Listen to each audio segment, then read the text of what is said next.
ఆలోచించండి. ఓ నరేంద్ర మోడీ గారు, ఓ అమిత్ షా గారు మేము విజ్ఞప్తి చేస్తున్నాం. ఆపరేషన్ సింధూర్ని మీరు ఎవరో ట్రంప్ గారు చెప్పారనో లేదా పాకిస్తాన్ వారు ప్రాధాన్యపడ్డారనో మేము ఆపేశాము, చర్చించాము, యుద్ధం ఆపేశాము, పీస్ అది మీరు ఆపరేషన్ ఆపలేదే కానీ ఆపరేషన్ కళాలు మీరు చేస్తూ ఇక్కడ ఉద్యోగం చేస్తున్నటువంటి ఎవరైతే ఏ ఉద్యోగకారులు అయితే ఈ మూల సంపద మూలవాసులకే చెందాలి.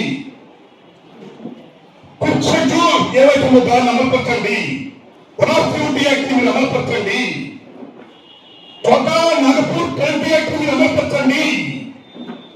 ఏ ఆదివాసీ హక్కుల కోసం బాబాసాహెబ్ అంబేద్కర్ గారు కానీ రాజ్యాంగ పెద్దలు కానీ ఏ నిర్ణయం చేశారో ఈ రాజ్యాంగంలో ఆ ఎస్టీ రైట్స్ ని మీరు ఇంప్లిమెంట్ చేయండి అని యుద్ధం చేస్తున్నటువంటి రైట్స్. ఆ గారితో మీరు మమ్మల్ని చంపాలనుకుంటున్నారు, కానీ మేము శాంతి కోరుకుంటున్నాం. ఎందుకంటే యుద్ధంలో మేము నష్టం కాదు, మేము ఆల్రెడీ తెగించవచ్చు. ఇక్కడికి అమ్మని బాబుని సమస్తాన్ని సంపదని ఇల్లుని వాగిని ఊరిని వాడిని సంస్థలను కూడా వచ్చాము. రైట్ జస్టిస్ కోసం ప్రాణం నా పై లేదు, ప్రాణం తీర్చలేదు. మా కోసం మనం శాంతి జరుపుతున్నట్లా, మా కోసం మీరు కాదు నడుపుతున్నట్లా ప్యాకిల్ అమ్మాయికి ఆదివాసులు చనిపోతున్నారు, ఆదివాసులు చదవకూడదు, ఎవరు చదవకూడదు, బతకాలి అని ఉన్నత ఆశంతో ఆ ఉద్యమకారులు శాంతత జరపండి అని విజ్ఞప్తి చేస్తే మీరు శాంతత జరపడానికి ఇది ఏం న్యాయమండి? భారతదేశం పాకిస్తాన్తో మీరు చర్చ జరిపారు, కానీ ఈ దేశంలో పుట్టిన ఈ భారత మాత పుట్టిన ఎవరైతే ఉన్నారో మీరు కోరితే మీరు శాంతత జరపలేదు. అమానవీయం, అమానుషం. కాబట్టి ఇప్పటికైనా సరే మీరు ఆపరేషన్ ఆపి శాంతి జరపాలి సార్.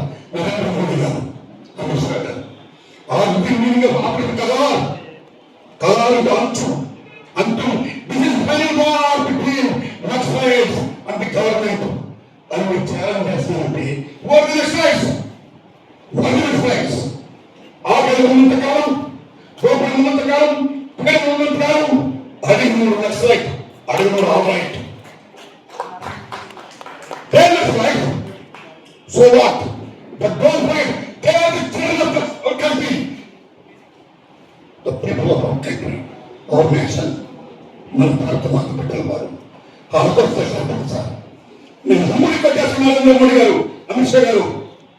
ఇంకో ప్రశ్న చెప్తున్నాను మీకు. మీ హిందుత్వ దేశాలు మీరు హిందువుల కోసం పనిచేస్తూ ఉంటున్నారు. మన హిందూ దేశం రాదు మీరు. అలాంటి హిందూ దేశంలో హిందూ సాంప్రదాయ ప్రకారం కర్మకాండ ప్రకారం ఎవరైనా చనిపోతే ఈ దేశంలో ప్రపంచంలోనే ఎవరు పుట్టినా సరే, ఎవరు నిర్మించినా సరే అంతగా ఇస్తారు. అలాంటి కర్మకాండ జరుపుకోవడానికి సంభాషణ తాపతి మొదటి నాయకుడు ఈ యుద్ధ శాంతి ప్రక్రియ ప్రకారం అయినా సరే ఆయన ముసఫ్ గారు వచ్చి బంధువులు వచ్చి ఇలా జోలు పట్టుకొని మా ఆయన బతుకైనా అప్పగించండి అంటే మీరు అప్పగించరా సార్? ఎవరైతే ఉద్యోగాలు సరిపోయారో మహానుభావులు ఉన్నారో మీరు ఆ అన్నప్పుడు వార్తలు వాళ్ళు వచ్చి వాళ్ళకి సవాళ్ళు అప్పగించండి, మేము కర్మకాలు తప్పించుకుంటామని ఉంటే మీరు అప్పగించరా సార్? ఇక మీరే హిందుత్వం, మీరే హిందువులు. హిందూ కర్మకాండను కూడా మీరు తప్పించుకోకుండా చేస్తున్నారంటే ఇక మీరే హిందువులు. ఒకే హిందువుతాం సార్. సాయంత్రం జరపండి సార్, ఈ కాలంలో ఆపండి సార్ ప్లీజ్. ఎందుకంటే నరేంద్ర మోడీజీ, అమిత్ షాజీ ప్రపంచంలో ఎక్కడైతే బెంగాల్లో నైజాబరి కుటుంబం పుట్టిందో, చౌదరి నాయకత్వం ఏర్పడిందో, ఆ తర్వాత సుఖాగ కుటుంబం జరిగింది 69లో. అప్పుడు తెలంగాణ హోమ్ మినిస్టర్ వెంకటపక్ష మారుపట్ల కైలాసం పంచాయతీ పూర్తి మిమ్మల్ని ఎందరో విరాళపీఠులు మహానుభావులు చాలా మంది చనిపోయారు. ఉద్యమాన్ని మీరు అనుసరిస్తున్నారని పోదా ఉద్యమం స్టిల్ గోయింగ్ ఆన్. ఈ సంబర్ క్యాపిటల్ ఫ్రమ్ శ్రీకాకుళం ఉద్యమం చనిపో. ఆ తర్వాత ఎన్టీఆర్ గారు సీఎం అయ్యారు, ఆపరేషన్ గ్రేహన్స్ పెట్టారు, అంత మొదలైంది, ఉద్యమం మొదలైంది. ఆ తర్వాత ఆటంకమాలకు వ్యక్తి పడుతున్న చావులు కేసులని ఆపరేషన్ గ్రీహన్స్ పెట్టారు. లాగితం మొదలైంది, లాచావులు ఇవ్వచ్చు తాను అయినా యుద్ధం ఆగదా. సమాజం పెట్టారు. ప్రతి మూడు సమాజం అన్నదమ్ముల మధ్య కొట్లాట, ఆదివాసుల మధ్య కొట్లాట, ఆదివాసులతో ఆదివాసి చంపేయడానికి పుట్టిన కుట్రలో భాగమే సమాజం. అదే అయింది. అనేక మంది చనిపోయారు. మన గర్భాపసులు అన్నారు, ఎవరైతే ఉద్యమంలోకి వెళ్ళారో మీరంతా కింద పడేసేయండి, గర్భాపసులకి ఇంటికి తిరిగి వచ్చేయండి, మేము చంపకాలు పెట్టామని చెప్పారు.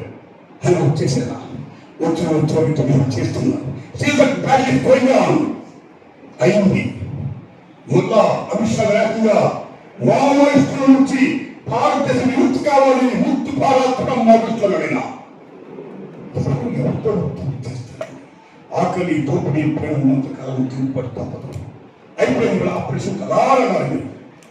కాబట్టి మా హంబుల్ రిక్వెస్ట్, ఇప్పటికైనా సరే ఆపరేషన్ కలర్ ప్లీజ్ చెప్పి దయించి ఇంకెవరన్నా చంపగలరా? Why you are killing like this? Pakistan చర్చలు ఇండియా బ్రిటిష్ తో మీరు ఎందుకు చర్చలు? మేము వస్తున్నాం చర్చలకి, మాకు చర్చలు వాళ్ళని వాడాడుకుంటే వాళ్ళంతా బాగుంటాను. శత్రువులు కూడా హామీ చేసే లక్షణం యుద్ధ ఒప్పందంలో ఉంది. ఒప్పందం ఎంత యుద్ధం చేస్తున్నారు. మాకు రోడ్లొద్దు, మాకు విద్య కావాలి, వైద్య కావాలంటున్నారు ఆదివాసులు. ఎందుకు రోడ్లు అంటారు? ఎందుకంటే ఆ అమ్మ, ఆ తల్లి అడవి మా అమ్మ, అడవి తల్లి మా అమ్మ. కానీ మా అమ్మ కింద, మా అమ్మ కడుపులో సమస్త కళ్యాణాలు ఉన్నాయి. బంగారం, ఇల్లు, మ్యారేజ్, వాటర్, కిచెన్, ఎవ్రీథింగ్ కొట్టాలుగా రాస్తుంది. అది కావాలి.